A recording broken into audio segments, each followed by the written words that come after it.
The morning sun cast long shadows across the cobblestone courtyard of Buckingham Palace as 8-year-old. Emma clutched her grandmother's weathered hand. The autumn air was crisp, filled with the excited chatter of tourists gathering for the changing of the guard ceremony. Emma's bright blue eyes sparkled with wonder as she pressed against the black iron gates, trying to get the best view possible. Her grandmother, Margaret, smiled down at her granddaughter's enthusiasm. This trip to London was special. It was Emma's first time seeing the famous royal guards, and Margaret had saved for months to make this dream come true. Emma had been fascinated by stories of the Queen's Guards ever since she could walk, often marching around their small apartment in Manchester, pretending to be one of the tall soldiers in red coats and fuzzy black hats. "Look, Grandma, there they are," Emma whispered excitedly, pointing toward the palace entrance where the guards stood motionless at their posts. Their red tunics were pristine, their black bearskin hats perfectly positioned, and their rifles held at exactly the right angle. To Emma, they looked like living statues from a fairy tale. The crowd around them grew thicker as the ceremony time approached. Families with cameras, tour groups with their guides, curious onlookers all jostled for the best positions along the fence. Emma found herself squeezed between adults, her view becoming more and more blocked by the growing sea of people as she stood on her tiptoes. Trying to see over the crowd, Emma noticed something that made her heart skip. One of the guards, a tall man with kind eyes visible beneath the shadow of his bearskin hat, seemed to be looking directly at her. For just a moment, their eyes met, and Emma thought she saw the tiniest hint of a smile cross his face, though before he returned to his stoic pose. The guard's name was James Mitchell, though none of the tourists knew that. He had been serving as a Queen's Guard for 3 years, and in that time, he had learned to stand perfectly still for hours, ignoring the hundreds of people who stared at him daily. But something about the little girl with the bright eyes and messy blonde curls caught his attention. Maybe it was the way she looked at him with such pure admiration. Or perhaps it was how she kept trying to see him despite being much shorter than everyone around her. James had his own story that the crowds didn't know. Just 2 weeks earlier, he had received devastating news from home. His younger sister Katie, who was about Emma's age, had been diagnosed with leukemia. The doctor said she needed immediate treatment, and James had been desperately trying to get emergency leave to be with his family. His request was still being processed, and the uncertainty was eating him alive. Every day since receiving the news, James struggled to maintain his composure during his guard duty. The rigid discipline required of his position helped him focus, but moments of worry would creep in when he least expected them. Looking at Emma reminded him so much of Katie, the same age, the same innocent curiosity about the world, the same bright spirit that could light up a room as the minutes ticked by. Emma noticed that other people were taking photos with the guards, trying to make them laugh or react in some way. She watched as tourists made funny faces, told jokes, and even tried to dance in front of them. The guards remained perfectly still, their training evident in their unwavering composure. But Emma didn't want to make fun of them. She respected what they were doing and understood even at her young age that being a guard was serious work. Instead, she simply watched with quiet admiration, occasionally whispering to her grandmother about how brave and strong they looked. Margaret noticed her granddaughter's respectful behavior and felt a surge of pride. In a world where children were often encouraged to seek attention at any cost, Emma's quiet reverence was refreshing. She had raised Emma to understand the importance of respect and kindness, values that seemed to shine through, even in this crowded, chaotic environment. As the ceremony preparation continued, Emma found herself separated from her grandmother by a group of particularly enthusiastic tourists. The crowd had shifted, and suddenly she was alone near the front of the barrier. With Margaret several feet behind her, trying to push through the throng of people, Emma looked around nervously, her small hand gripping the iron fence tighter. She could see her grandmother struggling to reach her, but the crowd was too thick. For the first time that day, her excitement was replaced by a flutter of anxiety. She was in a strange place, surrounded by strangers, and couldn't reach the one person who made her feel safe. It was then that Emma remembered something her grandmother had taught her. Simple hand gesture that had been passed down through their family for generations. Her great-grandfather had used it during World War II as a silent way to communicate with fellow resistance members. Margaret had taught it to Emma as a fun family tradition, never imagining it would be needed in a situation like this. The gesture was subtle but meaningful, a specific way of pressing her palm against her heart, then extending her hand outward with her fingers positioned in a particular pattern. To most people, it would look like nothing more than a child waving. But to those who knew its significance, it was a silent call for help and protection.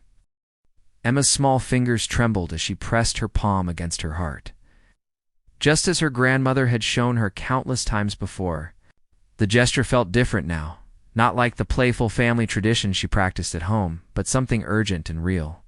She held her hand there for 3 seconds, exactly as Margaret had taught her, then slowly extended it toward the guard, her fingers forming the specific pattern that had been passed down through generations of her family. James Mitchell was scanning the crowd with his peripheral vision, a skill all guards develop to maintain awareness while appearing motionless. His trained eye caught the unusual gesture immediately. The specific hand position, the deliberate timing, the way the little girl's fingers moved, it wasn't random child's play. This was something he recognized during his military training. James had studied various historical communication methods, including resistance signals used during World War II. The gesture Emma was making was remarkably similar to an old distress signal used by British operatives and resistance fighters during the war. While he couldn't be certain it was intentional, something about the precision of her movements and the serious expression on her face told him this wasn't coincidence. The crowd continued to surge around Emma, and James could see her growing more anxious by the second. She was looking over her shoulder, clearly searching for someone, likely a parent or guardian, who had become separated from her in the chaos.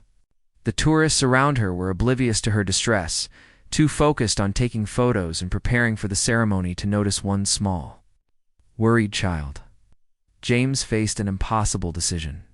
His duty as a Queen's Guard required him to remain absolutely still, maintaining the discipline and protocol that had been drilled into him through months of training. Breaking position for any reason was strictly forbidden and could result in serious consequences for his career. Guards had been reprimanded for far less than what he was considering, but his training as a soldier and his instincts as a human being were telling him something entirely different. A child appeared to be in distress, possibly lost and frightened, and she had somehow managed to communicate this using a signal that suggested she understood the gravity of her situation. The protective instincts that had driven him to serve his country in the first place were now screaming at him to act.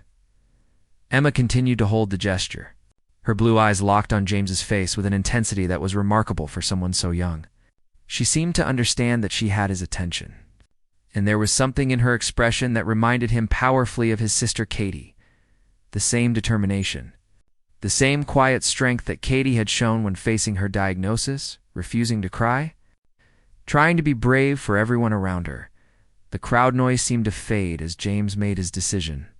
In one fluid motion that surprised even himself, he took a single step forward, breaking the perfect line formation that was sacred to the Queens.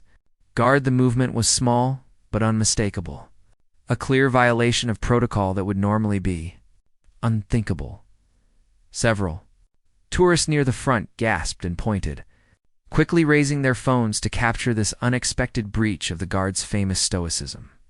Comments rippled through the crowd in various languages as people tried to understand what they were witnessing. Some laughed, thinking it was part of the show, while others seemed to sense that something more serious was happening. James took another careful step, then another, moving slowly but deliberately toward the fence where Emma stood. His fellow guards maintained their positions, but he could feel their tension and confusion.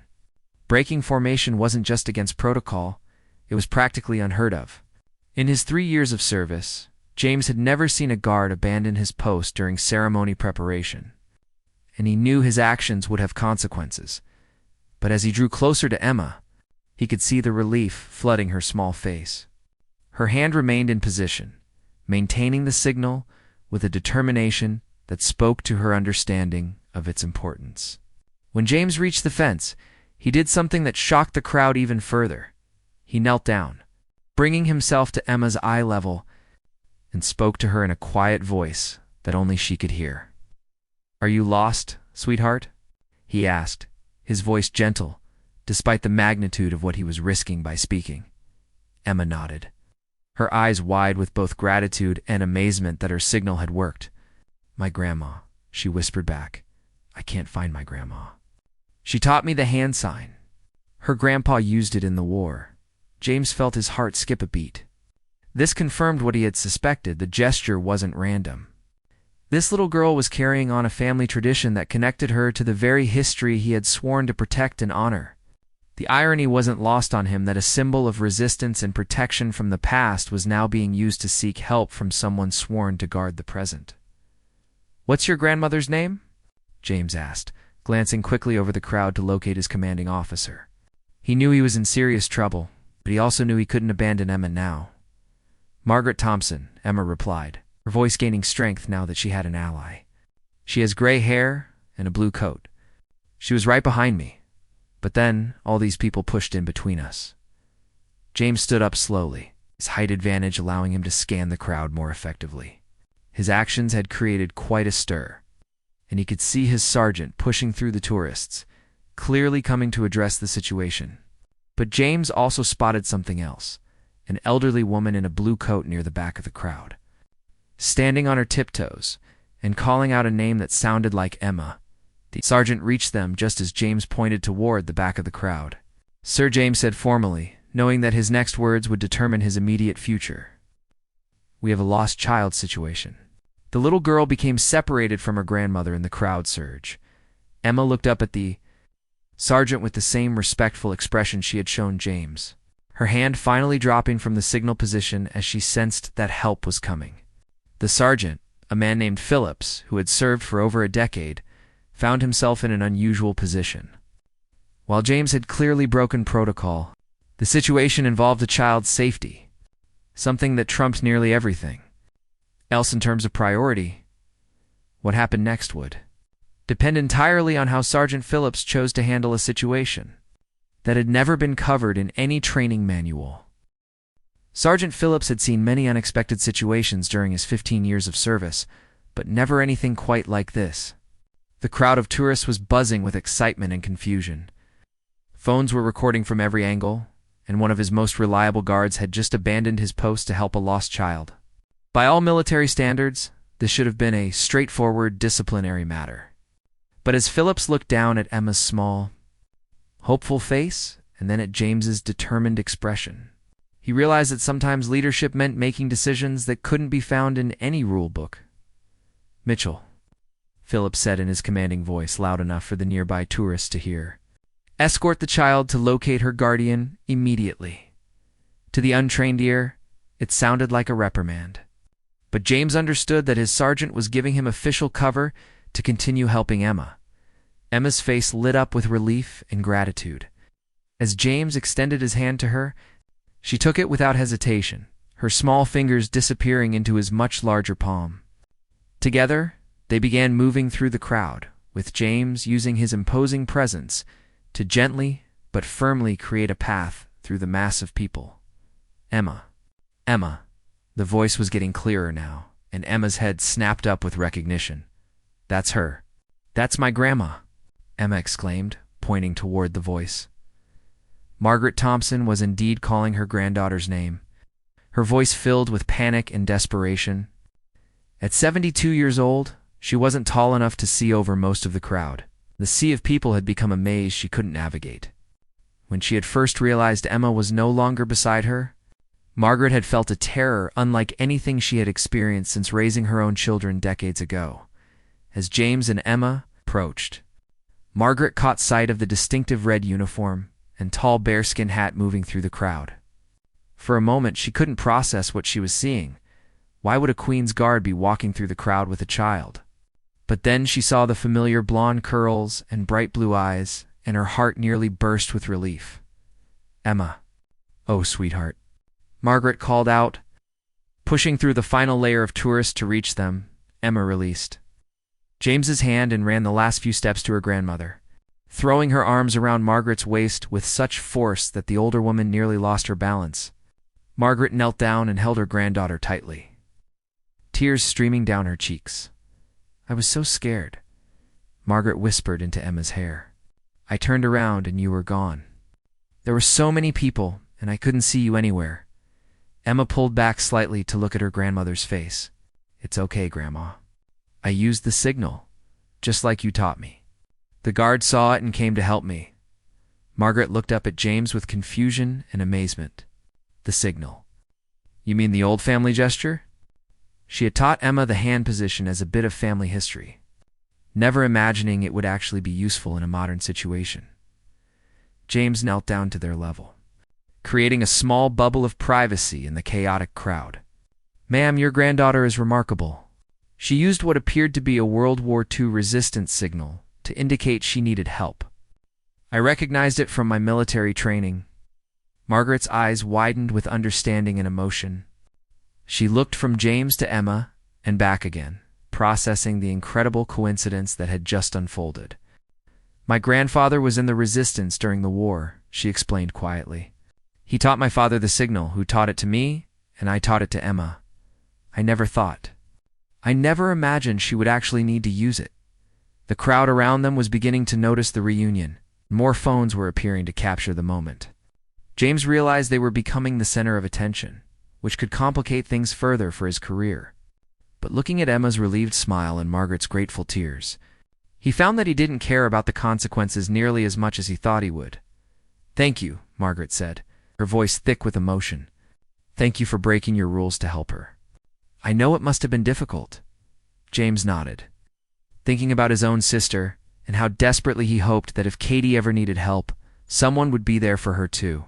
"She's a special little girl, ma'am. Very brave and very smart." Emma looked up at James with admiration that reminded him why he had wanted to serve his country in the first place. "Will you get in trouble for helping me?" she asked with the directness that only children possess. Before James could answer, Sergeant Phillips appeared beside them. The crowd had grown even thicker, drawn by the unusual spectacle of a guard interacting with civilians. Phillips assessed the situation quickly. The child was safe. The family was reunited. But the scene was attracting too much attention and could disrupt the ceremony if it continued much longer. "Mitchell, return to position," Phillips ordered, but his tone lacked the harshness that would indicate serious disciplinary action. "Ladies, if you would please move back with the rest of the crowd. The ceremony will begin shortly." Emma looked between James and her grandmother, clearly not wanting this extraordinary encounter to end. She had experienced something magical, not just being helped by one of the famous guards, but having her family's history come alive in a moment of real need.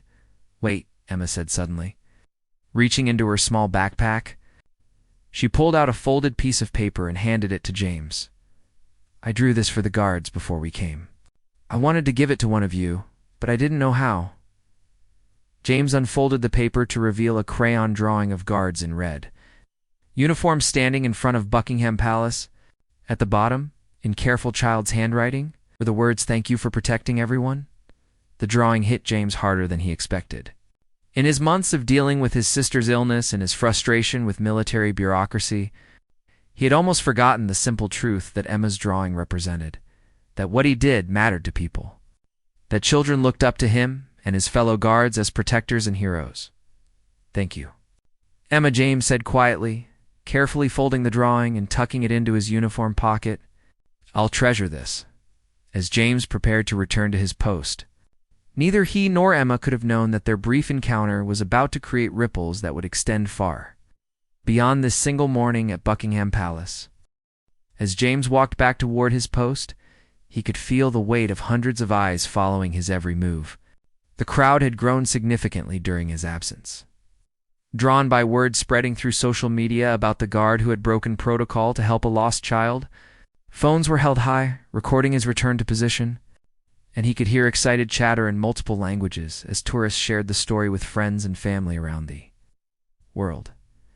James resumed his place in the formation, standing at perfect attention as if nothing had happened. But inside his mind, everything had changed.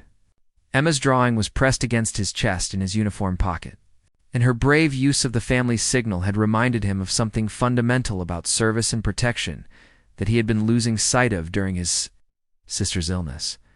His fellow guards said nothing, maintaining their stoic discipline, but James could sense their curiosity and perhaps even their approval. Breaking protocol was serious, but helping a lost child was something that resonated with the protective instincts that had drawn them all to serve. In the first place, meanwhile, Margaret and Emma had found a good viewing spot further back in the crowd. Emma kept looking toward James, still amazed by what had just happened. She had always thought the guards were impressive, but now she understood that beneath the formal uniforms and rigid discipline were real people who cared about others. "Grandma," Emma whispered as they waited for the ceremony to begin, "do you think Great-Great-Grandpa would be proud that his signal helped me today?" Margaret squeezed her granddaughter's hand, thinking about her grandfather who had passed away when she was just a teenager. He had rarely spoken about his wartime service, but she remembered the quiet pride in his eyes when he taught her the old resistance signals. Making her promise to pass them on to future generations, "I think he would be very proud," Margaret replied softly. He always said that the most important thing about those signals wasn't the war they came from, but what they represented: people looking out for each other, protecting those who needed help. As the changing of the guard ceremony officially began, the crowd's attention shifted to the elaborate ritual of military precision and tradition. The guards moved in perfect synchronization, their movements sharp and disciplined, their bearing proud and unwavering. Emma watched with new understanding, seeing not just pageantry, but a demonstration of dedication and service. But even as the ceremony proceeded flawlessly, something unprecedented was happening beyond the palace gates. Videos of James helping Emma had already been uploaded to social media. They were spreading faster than anyone could have predicted. The combination of a heartwarming story, a mysterious hand signal with historical significance, and the rare sight of a Queen's Guard breaking protocol had created the perfect viral moment. Within hours, major news outlets were picking up the story. Journalists were reaching out to contacts at the palace, trying to identify the guard and learn more about what had really happened.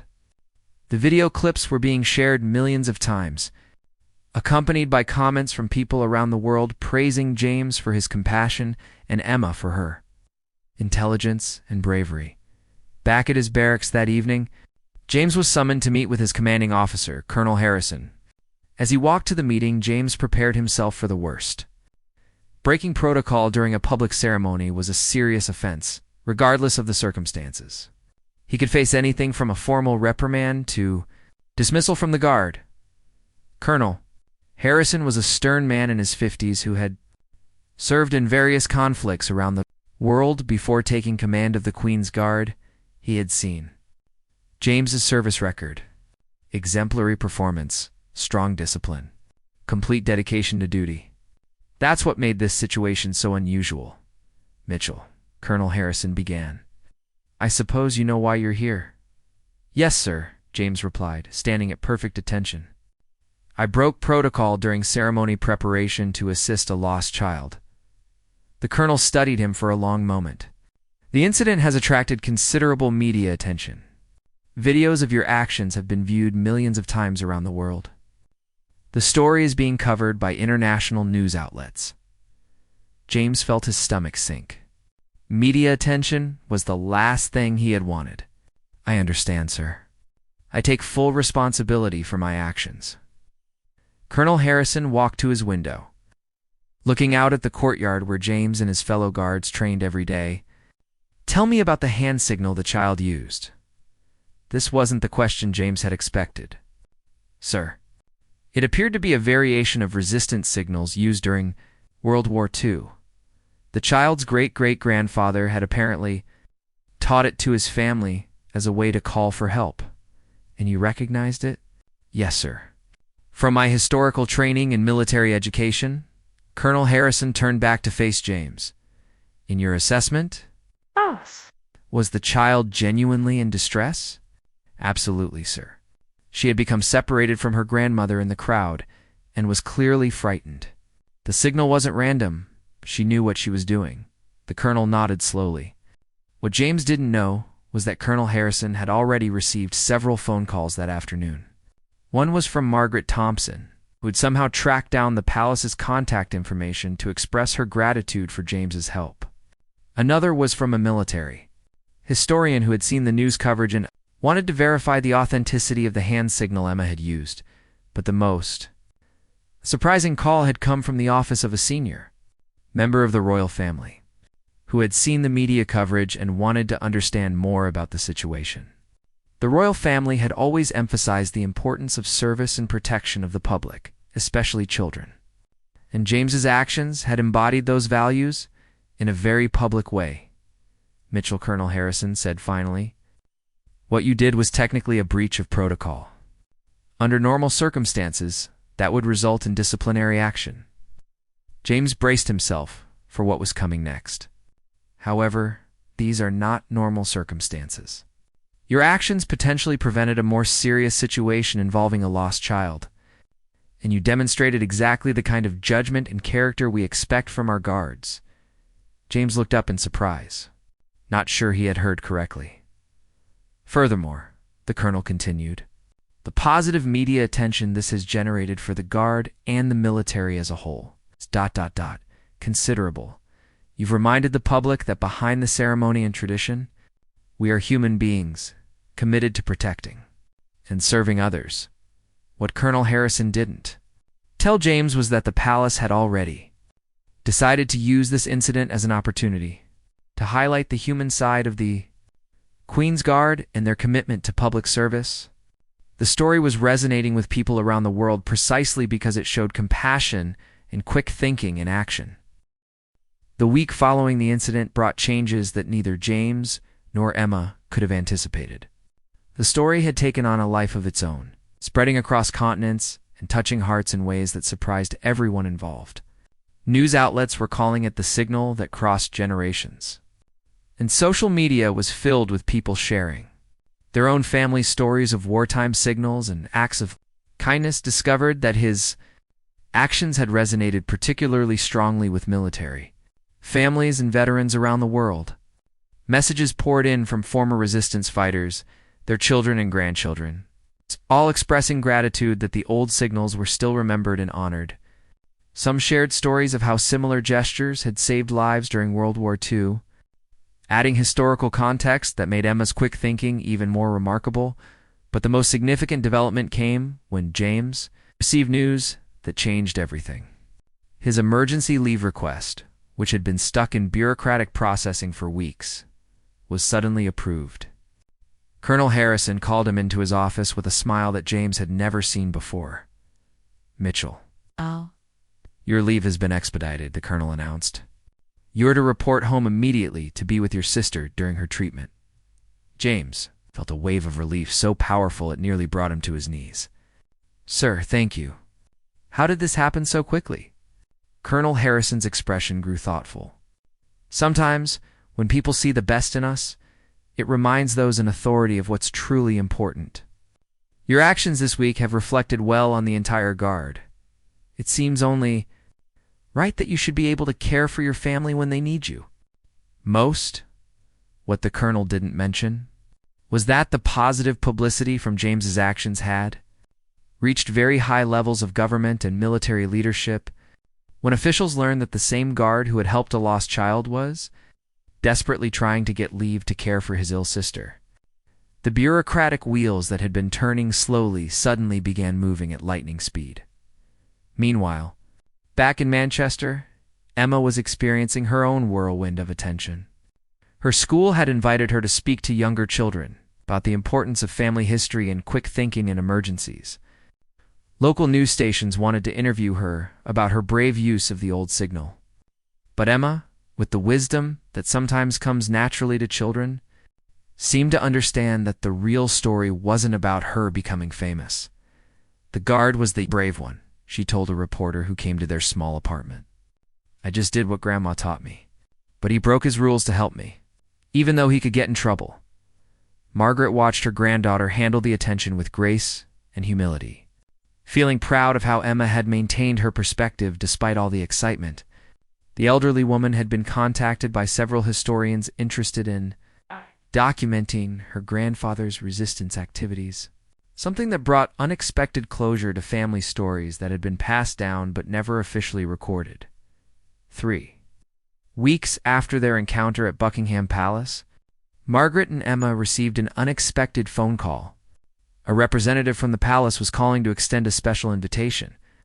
James had requested that they be his guests at a private ceremony recognizing his service before he departed on family leave. Emma could barely contain her excitement as she and Margaret traveled back to London, this time for a very different kind of visit. Instead of joining crowds of tourists, they were escorted through the palace gates to a small ceremony room where James waited in his dress uniform.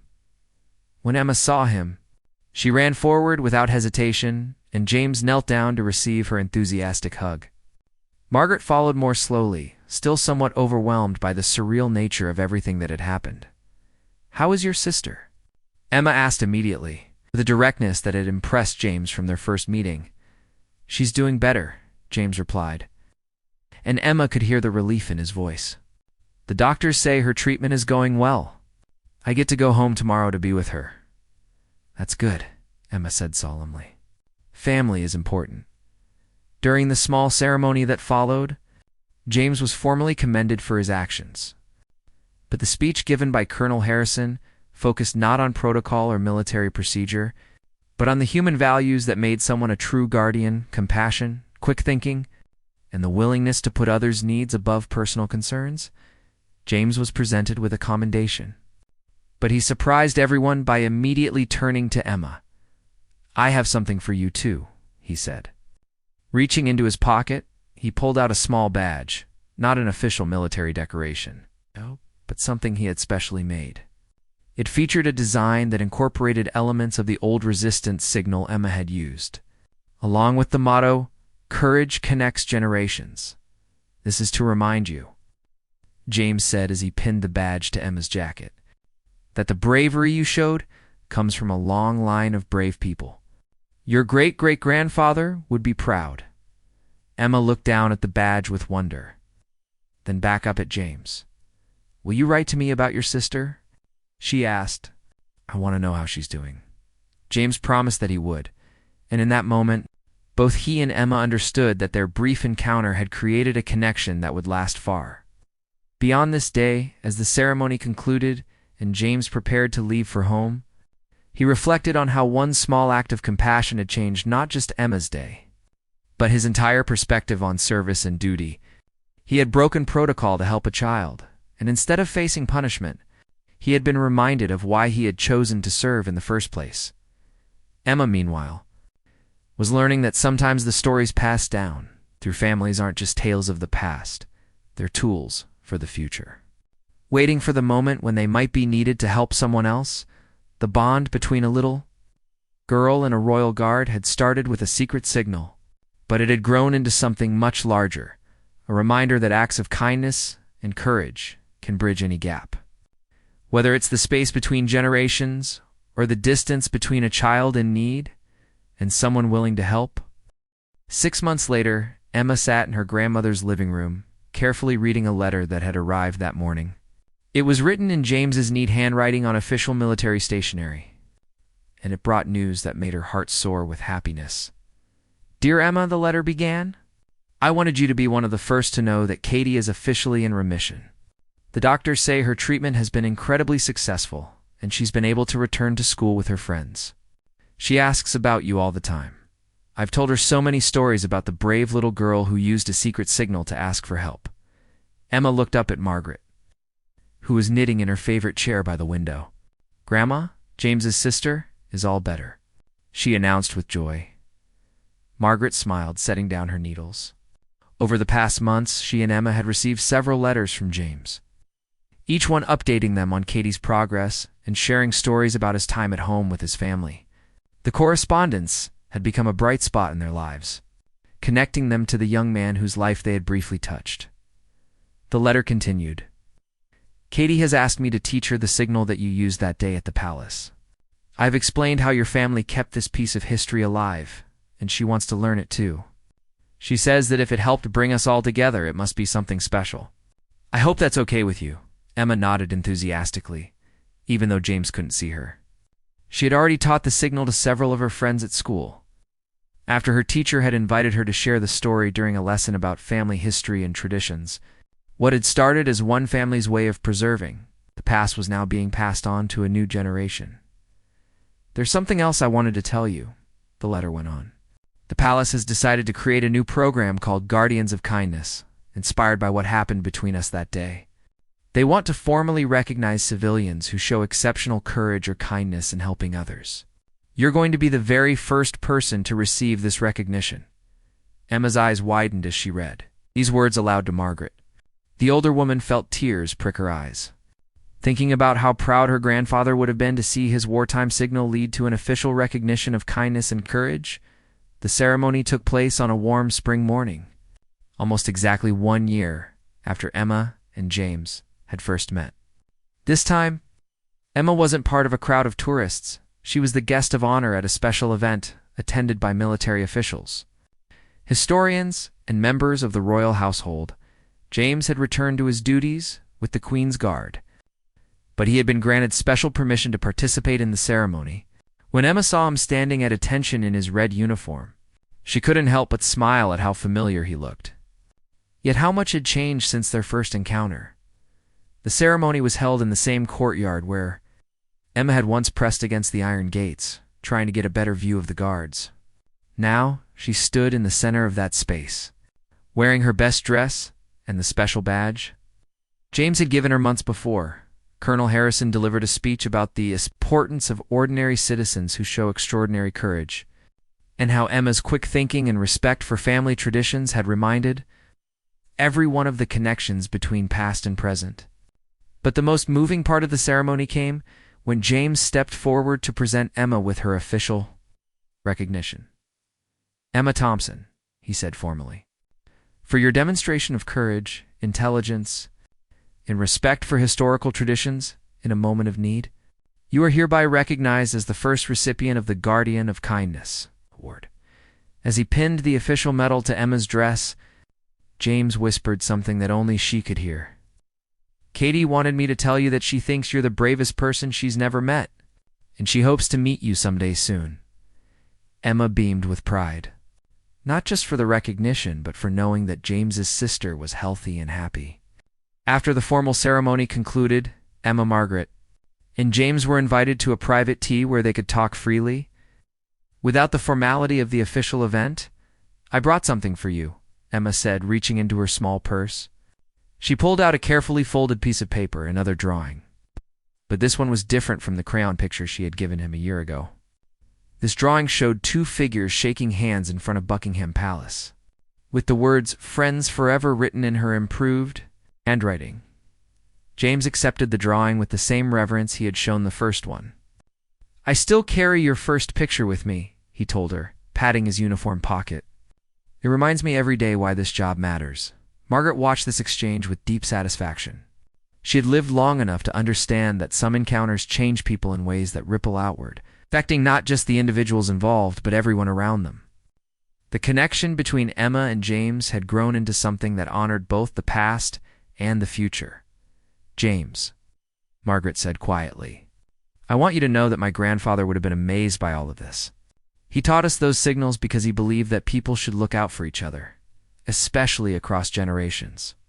What you did that day, what you're still doing by staying in touch with Emma, that's exactly what he hoped for when he passed down those traditions as their time together drew to a close. James made a promise that would shape the years to come. When Katie is a little older and stronger, I want to bring her to meet you both. I think she and Emma would be great friends. I know she'd love to hear more family stories about the war signals." Emma's face lit up at this prospect. She had been an only child raised by her grandmother, and the idea of having a friend who understood the importance of family history and secret signals was incredibly appealing. In the months and years that followed, the friendship between Emma and James continued through letters, occasional visits, and eventually the meeting between Emma and Katie that James had promised.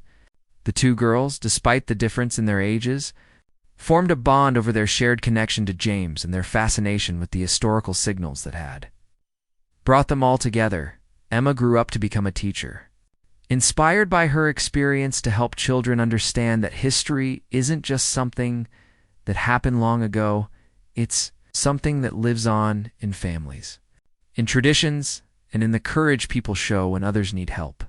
She always kept the badge James had made for her, and she told her students the story of how a secret signal from World War II had connected her to a royal guard who risked his career to help a lost. James continued his service with the Queen's Guard, eventually rising to the rank of sergeant himself. He never forgot the lesson Emma had taught him about the importance of putting human compassion above rigid protocol, and he passed that wisdom on to the young guards who served under his command. Margaret lived to see her granddaughter, graduate from university, marry a kind man who appreciated family history and have children of her own. Before she passed away peacefully at the age of 85, she made sure that Emma knew all the stories about her great-great-grandfather's resistance work, and she watched with pride as Emma taught the old signals to her own children. The secret signal that had once been used by resistance fighters to call for help in the darkness of war had evolved into something even more powerful, a symbol of the connections between generations, the importance of preserving family traditions, and the truth that acts of kindness and courage can change the world in ways both small and profound. Years later, when Emma's own daughter asked her about the medal she kept in a place of honor on her dresser, Emma would tell the story of the day she got lost in a crowd at Buckingham Palace and used her great-great-great-grandfather's secret signal to ask for help. She would explain how a brave guard broke the rules to help her, and how that single moment of compassion had created friendships and traditions that lasted a lifetime. And sometimes, when her daughter was old enough to understand, Emma would teach her the signal too, not because she expected it would ever be needed, but because some traditions are too important to let fade away. They carry within them the stories of people who cared enough to help strangers, the wisdom of those who came before us, and the hope that future generations will continue to look out for each other with the same courage and kindness that connect us all.